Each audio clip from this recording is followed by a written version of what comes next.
चले भाई। हाँ भाई, हाँ पहुंच गए अपन। मिसेल संरचना देख लिया अपन ने, मिसेल रिपोर्ट देख लिए हैं। चलो एक बार मिसेल रिपोर्ट देखिए। मिसेल रिपोर्ट कौन कौन से इतने शर्ट लग रही है नहीं जैसा नहीं लग रही है इतने बकेट लगा बकेट लगाए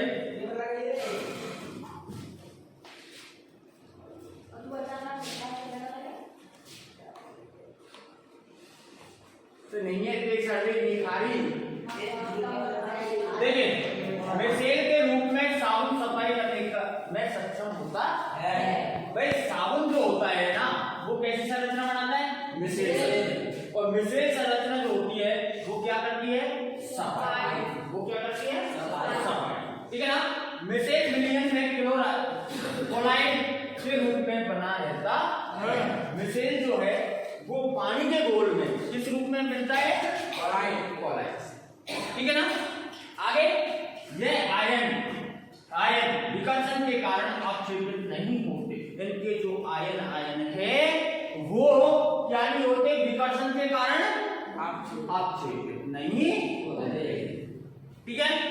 आगे साबुन के मिसेल प्रकाश को प्रकटित कर सकते हैं।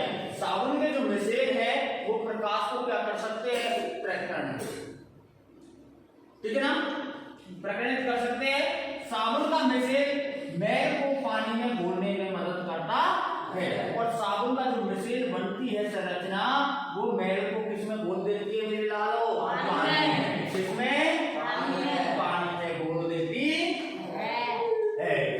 अब देखिए साबुन कठोर जल के साथ झाग नहीं बनाता है।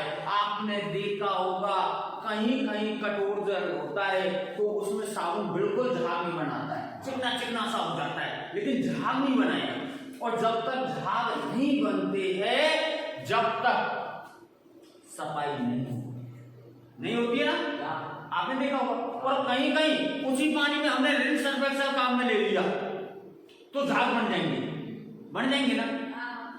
आपने देखा होगा ऐसा, कहीं गए होंगे रिश्तेदारी में वगैरह वगैरह में तो ऐसी जगह आई होगी कहीं पानी ऐसा देखा होगा कठोर जिसमें साबुन बिल्कुल झाग नहीं बनाता है ना।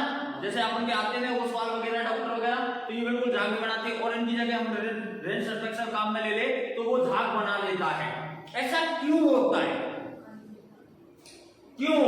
तो देखिए जब हम कठोर जल के साथ साबुन की या साबुन को धोते हैं, कठोर जल के साथ में क्या होगा,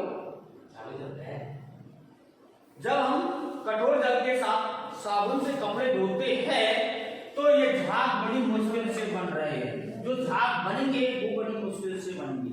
ये जल से शरीर धो लेने के बाद भी कुछ अघुलनशील पदार्थ इसमें जमा रह जाता है।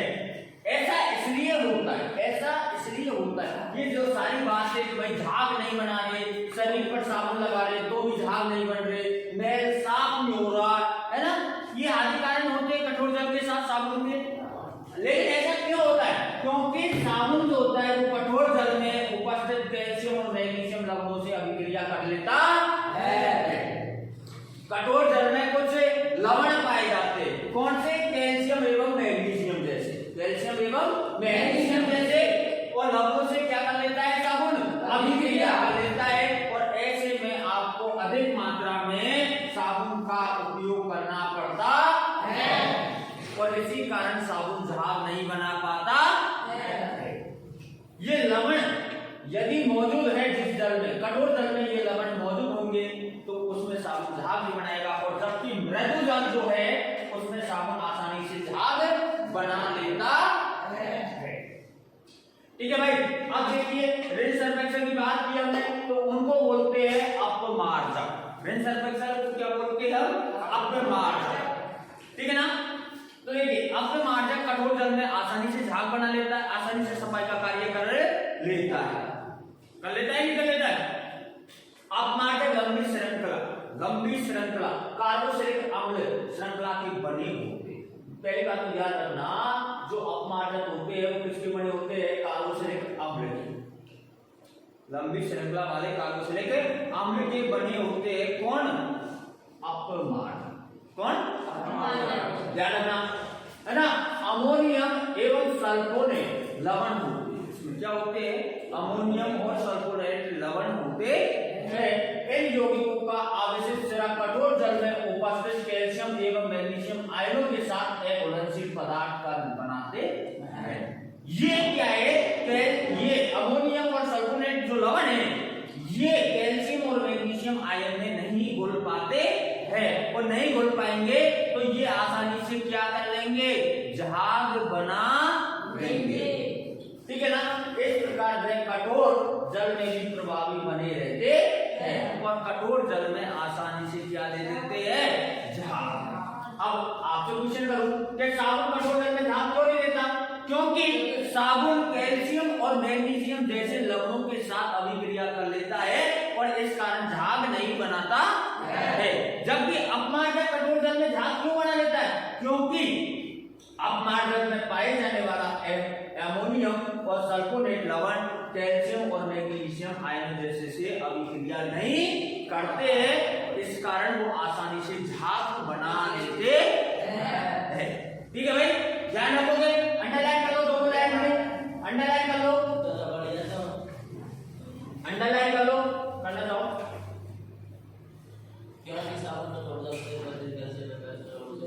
कल पूछूंगा जब भूख निकल जाएगी यूं पता नहीं लगेगा पिछवाड़े से निकली हवा कहीं अंश से निकली है।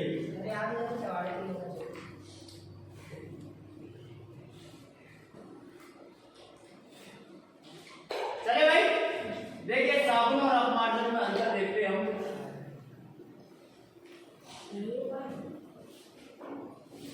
हाँ देखिए भाई, साबुन और अपमार्जन में अंतर देखते हैं। कौन सा? साबुन के अणु लंबी श्रृंखला वाले कार्बोक्सिलिक अम्लों के सोडियम एवं पोटेशियम लवण होते हैं। इसमें सिर्फ कार्बोक्सिलिक अम्ल तो पाएगा, निर्माण तो उससे होगा कार्बोक्सिलिक अम्ल का, अपमार्जक का और इसका। लेकिन कार्बोक्सिलिक अम्ल में इसमें क्या होता है? साबुन में क्या पाए जाते हैं? सोडियम और पोटेशियम के लवण। जबकि अपमार्जक में अमोनियम और सल्फोनेट के लवण पाए जाते हैं। ठीक है, इसमें किसके लवण पाए जाएंगे? सोडियम और पोटेशियम का। एक नंबर का क्वेश्चन है, ध्यान रखना है। साबुन के अणु लंबी श्रृंखला वाले कार्बोक्सिलिक अम्ल है में लवण होते हैं। किसके होते हैं मेरे लाल? सोडियम एवं पोटेशियम। यह कठोर जल में प्रभावी नहीं होते। ये कठोर जल में साबुन आसानी से झाग नहीं देते हैं। ठीक है भाई, इसकी सफाई प्रक्रिया में मिश्रण का निर्माण होता है। साबुन में किसका निर्माण होता है? मिश्रण का। यह जल की कठोरता को बढ़ाता है। ठीक है, ये तो हो गए साबुन के। अब अपमार्जक के देखिए। अपमार्जक लंबी श्रृंखला कार्बोक्सिलिक अम्ल है ना में अमोनियम और सल्फोनेट के लवण होते हैं। अपमार्जक जो होता है भाई, उसमें कार्बोक्सिलिक अम्ल की जो श्रृंखला है उसमें किसका कौन से लवण होते हैं? अमोनियम और सल्फोनेट। ये अंडरलाइन कर लो, बहुत अच्छी बात है। दोनों ही मैंने बताई है, अपमार्जक में और साबुन में बहुत गहराई की बात है। ठीक है ना। अपमार्जक कठोर जल में प्रभावी होता है, इसलिए झाग बनाता है। अपमार्जक कठोर जल में कैसा होता है मेरे लालो? प्रभावी होता है और इसी कारण क्या बना लेता है? झाग। ठीक है, आपका यूनिट अगला, इसकी सफाई प्रक्रिया में मिश्रण का निर्माण नहीं होता है। कौन सी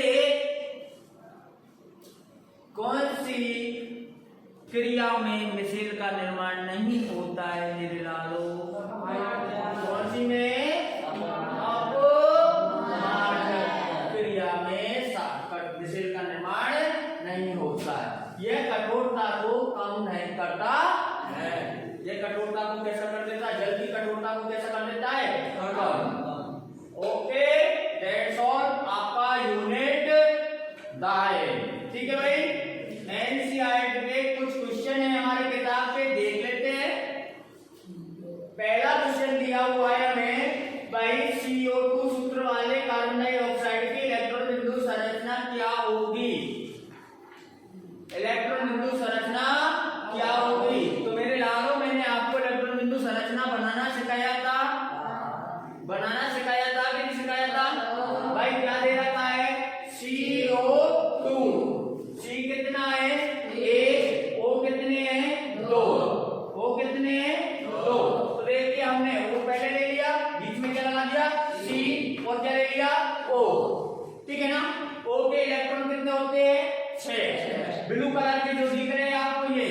पिंक कलर के, ये ऑक्सीजन के इलेक्ट्रॉन, किसके? ऑक्सीजन के।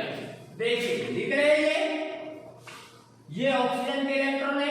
बाकी देखो कार्बन में कितने इलेक्ट्रॉन दे रखे हैं? 4। ये संयोजकता के आधार पर दे रखे हैं। किसके आधार पर? संयोजकता के आधार पर। तो हमने देखा था कि भाई हाइड्रोजन को छोड़कर, किसको छोड़कर?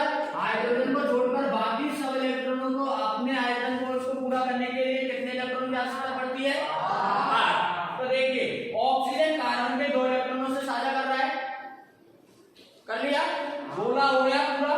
कितने इलेक्ट्रॉन हो गए? 8। ठीक है। इसी प्रकार ये ऑक्सीजन है जो इस कार्बन के 2 इलेक्ट्रॉनों से साझा कर रहा है, तो कितने हो जाएंगे? 8। रही बात अब कार्बन की, कार्बन को भी कितने इलेक्ट्रॉनों की आवश्यकता पड़ेगी? 8। तो दोनों ऑक्सीजन से 2-2 उदाहरण लेगा तो कितने हो जाएंगे? 8 बना दोगे। बहुत इंपॉर्टेंट क्वेश्चन है ये, एग्जाम में आने लायक क्वेश्चन है, 1 नंबर का। इसमें देखिए बेटा किताब के पीछे के क्वेश्चन है ये, किताब में जो पीछे क्वेश्चन है ना अभ्यास में दे रखे ना, वो क्वेश्चन है। ठीक है। अगला क्वेश्चन देखिए, ये भी बहुत इंपॉर्टेंट क्वेश्चन है। ये जो है ना इनको ध्यान रखना, बहुत इंपॉर्टेंट क्वेश्चन है। 1-2 नंबर के, ठीक है ना। सल्फर के 8 परमाणुओं से बने सल्फर के अणु की इलेक्ट्रॉन बिंदु संरचना बनाइए। भाई सल्फर में कितने परमाणु होते हैं? 8। कितने परमाणु होते हैं? 8। और 8 से हमें क्या बनाने हैं? इलेक्ट्रॉन बिंदु संरचना बनानी है। तो संकेत, सल्फर के 8 परमाणु एक अंगूठी के रूप में आपस में जुड़े होते हैं।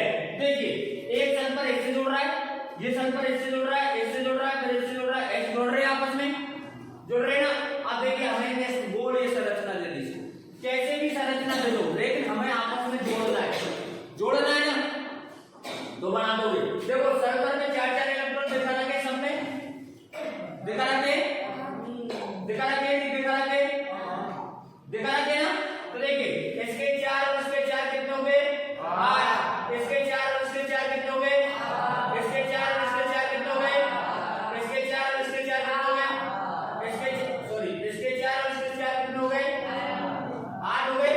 इसके 4 और इसके 4 कितने हो गए? इसके 4 और इसके 4, इसके 4 और इसके 4 हो गए। बना दोगे, कोई दिक्कत?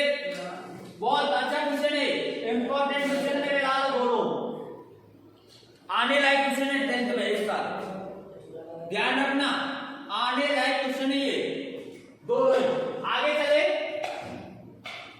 हाँ भाई, पेंटेन के लिए आप कितने संरचनात्मक अवयवों का चित्रण कर सकते हैं?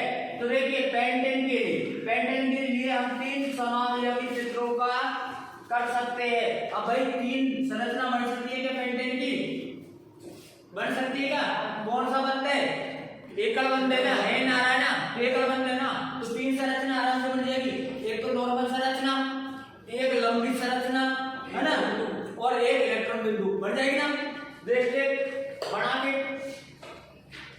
देखो, लंबी वाली दे दी है ना, एक ये संरचना दे दी हमें आइसोपेंटेन की, ये देखो, इसको इंपॉर्टेंट कर लेना, मेरे लाभ लिख लो, रफ में लिख लो, आइसोपेंटेन संरचना बहुत इंपॉर्टेंट है।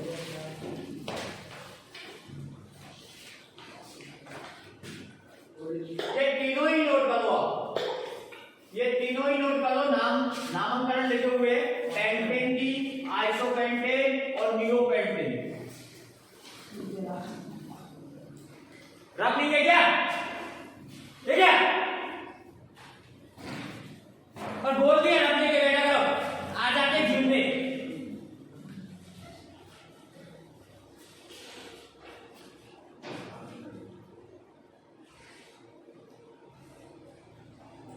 ये तीनों क्वेश्चन जो है अभी आए क्रम से, बहुत अच्छे क्वेश्चन, बहुत शानदार क्वेश्चन है, बोर्ड में आने लायक क्वेश्चन है ये तीनों।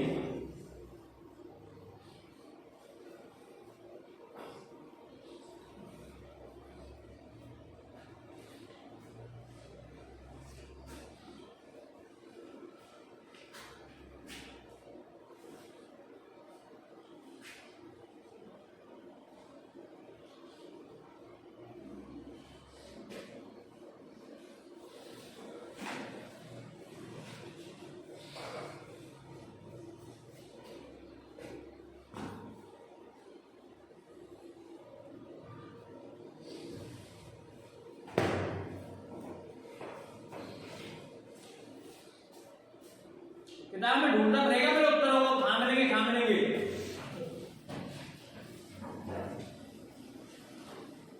अभी तो बाबूजी का जेब में से हाथ ही नहीं निकल रहा है, इतनी कहाँ टाइम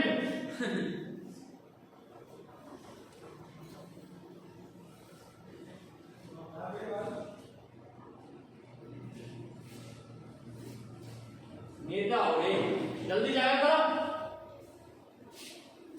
तो बाबूजी का जीवन में हाथ नहीं निकल रहा, आलस देख इनका कितना है। रिकॉर्डिंग हो रही है सागले, वो भारत सरकार ने उठाएगी के भारत सरकार क्या होगी, हर स्टूडेंट की आदत है ये। सारे लड़की बुलाते हैं ना, लड़की बुला ले तो ये भाग के चले जाए, कैसी सर्दी हो गंदी वाला अच्छा होती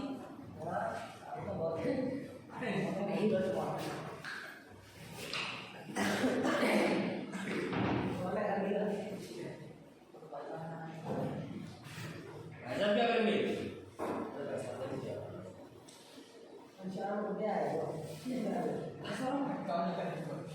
नहीं करते यार कि मतलब थोड़ा सा बता रहा हूँ मैं तीनों बहुत इंपॉर्टेंट क्वेश्चन है। एक ही नंबर के दो नंबर के क्वेश्चन आ गए तो कितने नंबर हो गए। चल मान लीजिए एक ही नंबर के क्वेश्चन आ गए तो आपको कितने मिल गए, नहीं मिल गए, बेनिफिट नहीं है।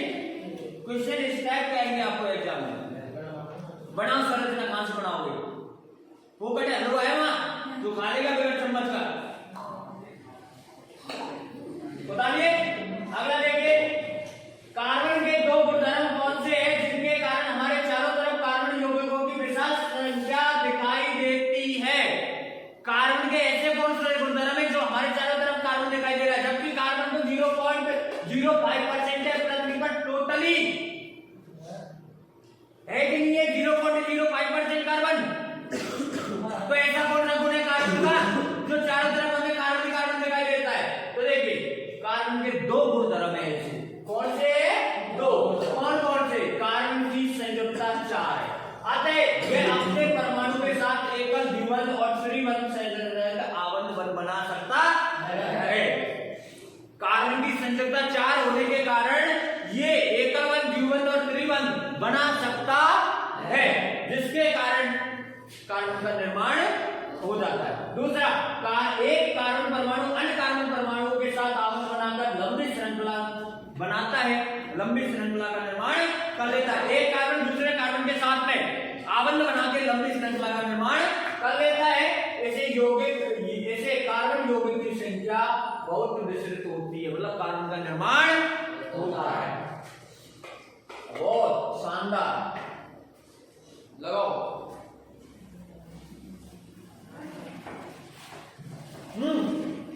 इसको भी करना भाई, ये बिल्कुल बहुत 2022 के लिए 23 के लिए आप बहुत इंपॉर्टेंट क्वेश्चन है। साइकोपैथी का सूत्र पता लगे, ये तो आए कि नहीं आए पर इसका मुझे को जरूर विश्वास है।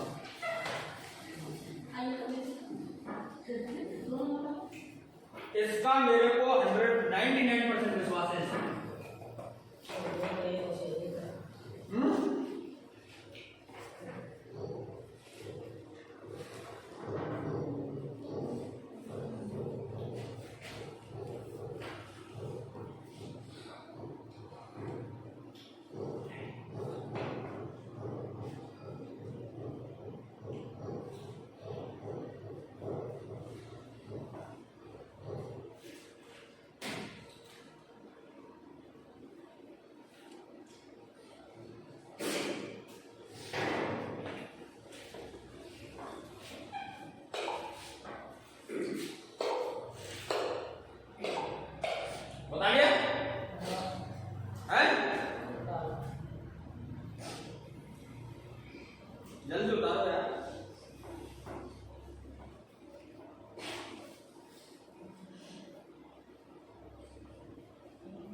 पेंटेन की संरचना, बहुत इंपॉर्टेंट संरचना है। यदि साइटोपेंटेन की संरचना नॉर्मल बनानी है हमें, तो ये इस प्रकार बनेगी। ठीक है ना, बना लो संरचना, बना लो, किताब में है, किताब में है नहीं, बना लो। ये नॉर्मल वाली संरचना है, ठीक है ना। और ये इलेक्ट्रॉन बिंदु संरचना गई, देखो ये हाइड्रोजन के 2 परमाणु हो गए ना, हो गए ना, हो गए ना। इस प्रकार हाइड्रोजन भी कर लेना और कार्बन के 8 कर लेना, है ना, बन जाएंगे। देखो ऐसे हो जाएंगे, इस प्रकार है ना।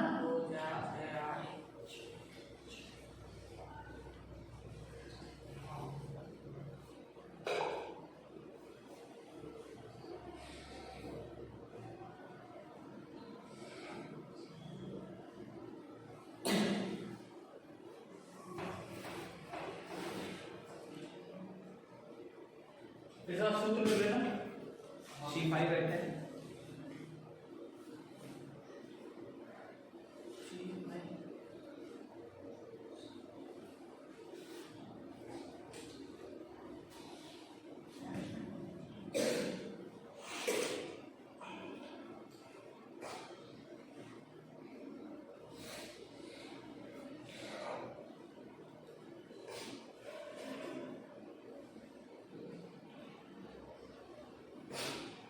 बना ली संरचना दोनों। लपड़ ऐसा दूंगा, ये मतलब की बात कर लो इनसे। थोड़ी बात सवालू तू कौन सा दूध का धुला है?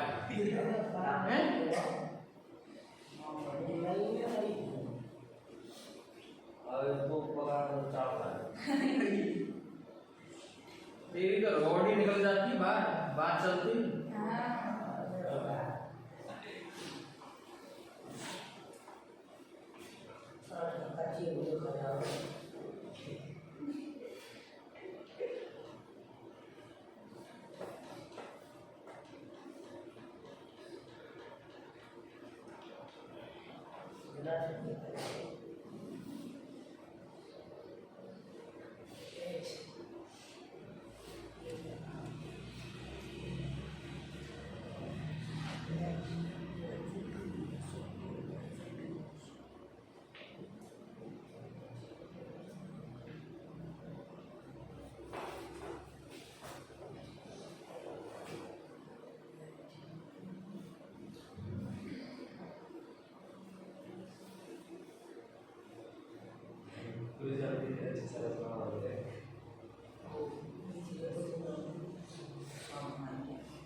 बना ली? चले आ रहे। अब निम्न यौगिकों की संरचनाएं बनाइए। देखो निम्न यौगिक की कौन कौन संरचनाएं हमने बना ली थी। एथिनॉल कंपनी की पहले बना चुके हैं, ब्रोमोपेंटेन की हम बना सके, ब्यूटेनॉल की हम बना चुके है ना, और हेक्सेनॉल की। इनकी सारी संरचनाएं हमें सारणी में दी हुई है, आप देख लेना, ठीक है ना। हाँ देख लेना, इस प्रकार दी हुई है, इस प्रकार बनी हुई है आपके पास में सारी संरचनाएं, गौर कर लेना, ठीक है। देखो ये बिया लग रहा है, ये अलग से दिख रहा है ना, तो ब्रोमोपेंटेन वगैरह है। निम्न यौगिकों के नामकरण कैसे करेंगे भाई? निम्न यौगिक दे दिया हमें और इनके नामकरण कैसे करेंगे? तो देखो एक हाइड्रोजन परमाणु हट गया, CH4 है ना, तो देखो 2 CR तो कौन सा है? H है ना, एकल मंत्र लग रहा है, एकल मंत्र लग रहा है, तो क्या लग गया? N। H पीछे क्या लग रहा है? ब्रोमो लग रहा है ना, तो क्या हो गया? Bromo ethyl. क्या हो गया? ब्रोमो एथिल हो गया ना। अब देखिए एक कार्बन परमाणु है ना, और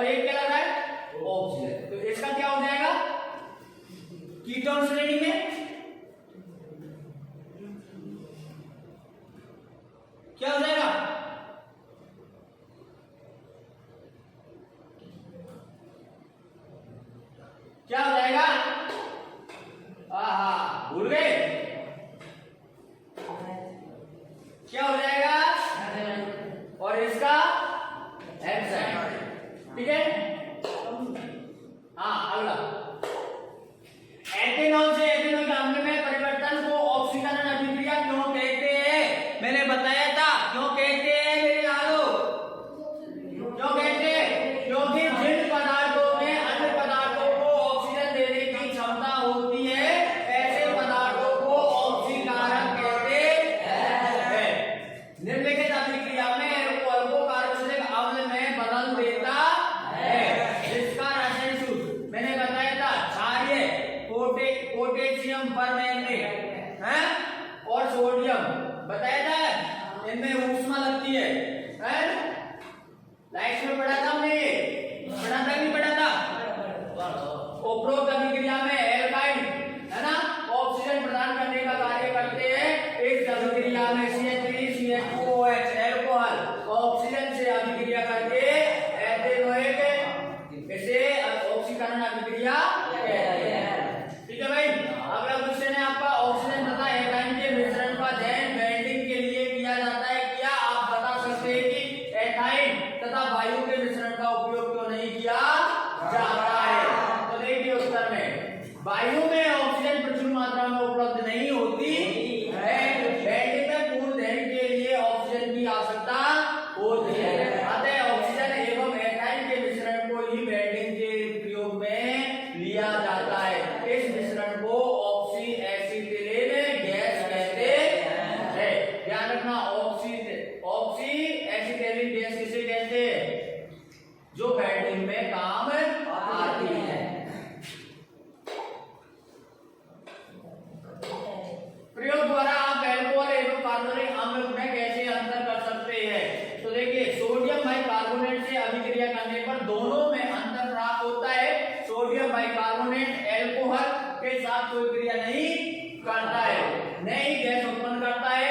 एथेनिक अम्ल अभिक्रिया करने पर CO2 गैस उत्सर्जित करता है। हाँ भाई, ऑक्सीकारक क्या है? वे पदार्थ और दूसरे पदार्थों को ऑक्सीजन देने का कार्य करते हैं, किसी दूसरे परमाणु से इलेक्ट्रॉन ग्रहण करते हैं। उन्हें क्या कहते हैं?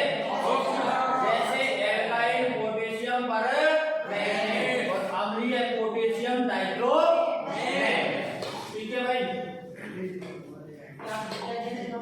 क्या आप डिटर्जेंट का उपयोग कर बता सकते हैं कि कोई जल कठोर है अथवा नहीं?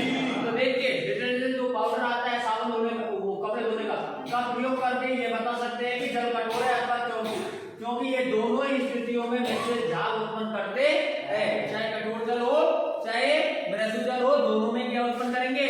झाग। लोग विभिन्न प्रकार से कपड़े धोते हैं। सामान्यतः साबुन लगाने के बाद लोग कपड़े को पत्थर पर पटकते हैं, डंडे से पीटते हैं, ब्रश से रगड़ते हैं या वॉशिंग मशीन में कपड़े रगड़ दिए जाते हैं। कपड़ा साफ करने के लिए उसे रगड़ने की क्यों आवश्यकता होती है? भाई क्यों रगड़ते हैं? ऐसा किस लिए करते हैं? जब कपड़े पर साबुन लगाया जाता है तो साबुन तेलीय मेल के साथ मिलकर मिश्रण बनाता है, जो मिश्रण क्लोराइड के रूप में बनते हैं। कपड़े को रगड़ने, पीटने और पत्थर पर मारने से साबुन कपड़े में समान रूप से फैल जाता है।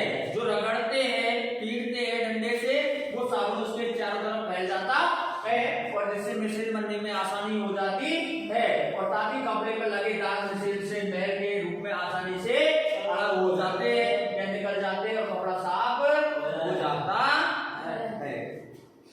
ठीक है भाई। अब ये तो आपके बड़े बड़े क्वेश्चन आ गए, जो ऑप्शन जाएगा। चलो देखो, एथेन का आणविक सूत्र C2H6 क्या है भाई? कैसा है? क्या? 7 सहसंयोजक आबंध है। चलो, ब्यूटेन चतुर्थ कार्बन यौगिक है जिसका प्राकृतिक समूह क्या है भाई? कीटोन। खाना बनाते समय यदि बर्तन की तली बाहर से खाली हो जाए तो इसका मतलब क्या है? जल रहा है। CH3Cl में आवरण निर्माण का उपयोग कर सहसंयोजक आवरण की प्रकृति समझाइए। CH4 सबसे सरल हाइड्रोकार्बन मीथेन का आणविक सूत्र है, लेकिन जब मीथेन में से एक हाइड्रोजन को निकालने द्वारा विस्तारित किया जाता है तो क्लोरोमीथेन प्राप्त होता है।